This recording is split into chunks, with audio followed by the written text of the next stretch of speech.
Then we go to organic systems. Organic systems has to do with the organizational structure of movements. Movements that go spontaneous and exponential, they have a very decentralized form. Power and function are distributed outwards. Every agent has got the capacity to reproduce the whole. You will find that movements that change the world tend to have a vibe of the movement side, the beginning side of the equation, what I call a transformational vision for the world. They believe their message and that their job is to deliver the message. The structure of a network would be another factor in living systems and organic systems. A starfish, if you cut a leg of a starfish, it grows another leg. The piece that you cut off grows into a whole new starfish. Chop it into 10 pieces, you've got 10 new starfish. In other words, a starfish has a structure that any segment of it, if it was removed from the main segment, has got the capacity to reproduce the whole segment, the whole thing out of it again.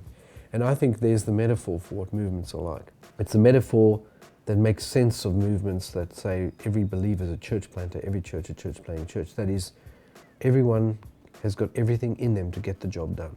That God has designed us in a certain way, that each of us carry the potential of ecclesia. There's a movement in you and me. In potential, it needs to be developed out of me yet. But there's movement in every one of us.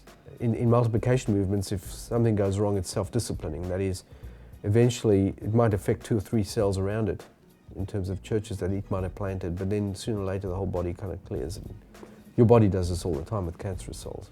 Interestingly, in the West, where we've got massive centralized systems, are we free from heresy?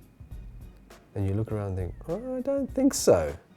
You know, with all our control systems, all our seminaries, all our kind of headquarters, all the kind of ordination ceremonies, all the stuff we seek to control, we're far more heretical.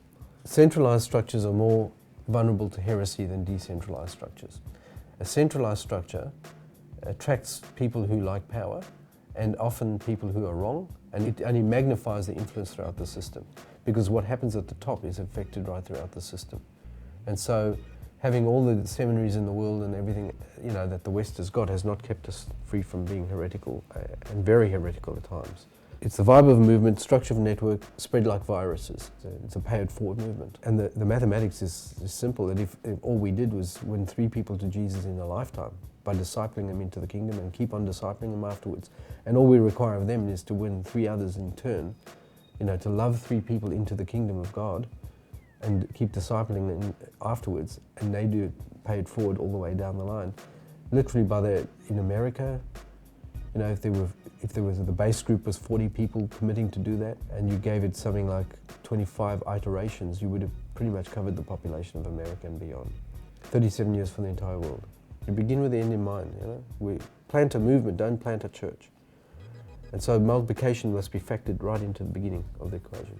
Spread like viruses, right? So even if we just did that, drop everything else we do, and just start a discipling movement in a pay-it-forward style, you pretty much get it done. Get her done, as you say here in Texas, get her done. Yeah?